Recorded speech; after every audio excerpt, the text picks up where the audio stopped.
আজ আমাদের প্ল্যান হয়েছে নৈহাটি বড়মা মন্দিরে যাওয়ার, কিন্তু এদের যা দেখছি দেখে মনে হচ্ছে আজ খুবই লেট হয়ে যেতে পারে।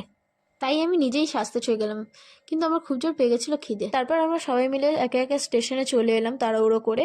তাই আমরা এক এক করে টিকিটটাও কেটে নিলাম। কিছুক্ষণ স্টেশনে কাটানোর পর দেখছি আমাদের ট্রেনটাও ঢুকে গেল। এত ভিড়ে দাঁড়িয়ে দাঁড়িয়ে এ বাবা এ কি দেখছি, এ তো মনের সুখে ঘুমাচ্ছে। তাই একে দেখতে দেখতে আমাদের নৈহাটি স্টেশনে ঢুকে গেল। তাই এবার আমরা এক এক করে স্টেশন থেকে বেরালাম। এবার আমাদের উদ্দেশ্য হচ্ছে মায়ের মন্দিরে যাবার। তাই মায়ের মন্দিরের দিকে আমরা এক একজন করে রওনা দিলাম। আমার বাবার সাথে হাঁটতে হাঁটতে এ কি দেখি, আমার পাশে তো আমার কর্তামশাই, একে তো আমি ভুলেই গেছিলাম। চারিপাশে দেখতে দেখতে আমরা চলে এলাম মায়ের মন্দিরের সামনে। মায়ের মন্দিরটা দেখে মনটা শান্তি হয়ে গেল। তাই আমরা তাড়াতাড়ি করে ঝটপট করে একটা মায়ের ডালাও নিয়ে নিলাম, যাতে আমরা পুজোটা দিতে পারি। তাই আমরা লাইন দিয়ে চলে এলাম মায়ের মন্দিরে। কিন্তু এ বাবা এ কি দেখি, আজ মনে হচ্ছে আমাদের ভাগ্যটা একটু বেশিই ভালো ছিল। মন্দিরটা আমরা একদম ফাঁকা পেয়েছি, আর আমরা খুব ভালো মায়ের দর্শন করতে পেরেছি। আর মাকে দেখে তো আমার মনটা সত্যি খুবই শান্তি হয়ে গেল।